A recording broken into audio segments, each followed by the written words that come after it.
সম্প্রীতির পীঠস্থান। হাজার বছরের বটবৃক্ষ আগলে রেখেছে শতাব্দী প্রাচীন মায়ের ইচ্ছা কালী মন্দির। উত্তর 24 পরগনার বসিরহাট মহকুমার বসিরহাট পৌরসভার 8 নম্বর ওয়ার্ডে টাকি রোডের পাশে রয়েছে এই কালী মন্দির। এক প্রান্তে রয়েছে মন্দির, অন্য প্রান্তে রয়েছে মসজিদ। তাই উভয় সম্প্রদায়ের কাছে এই মন্দির প্রাকৃতিক বিপর্যয়ে বারবার আঘাত এনেছে। আর আগলে রাখা এই বটবৃক্ষ মন্দিরকে শেষ রক্ষা করেছে, কিন্তু এখন ভঙ্গুর দশায় পরিণত হয়েছে।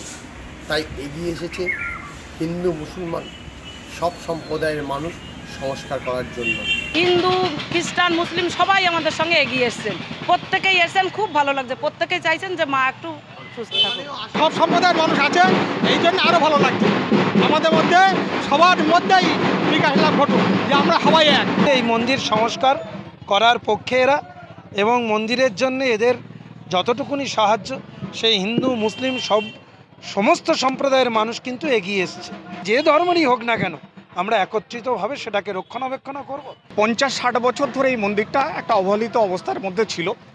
সেই জায়গায় দাঁড়িয়ে আজকে বাদল মিত্র, তাকে আমি নেতা বলবো না, সবচেয়ে বেশি বলবো যে এরকম একজন সমাজসেবক মানুষ এবং আপাদমস্তক ধর্ম করা অসাম্প্রদায়িক মানুষ, যে উভয় সম্প্রদায়ের মানুষ উভয় সম্প্রদায়ের ধর্মকে যে সম্মান দিয়ে চলে, সেই মানুষটার উদ্যোগ নিয়ে এই মন্দিরটা সংস্কার হচ্ছে।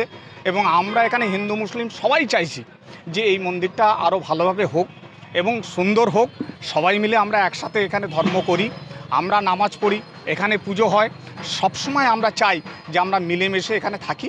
আমার শহর বসিরহাট থেকে সঞ্জিত চক্রবর্তী, কলকাতা টিভি।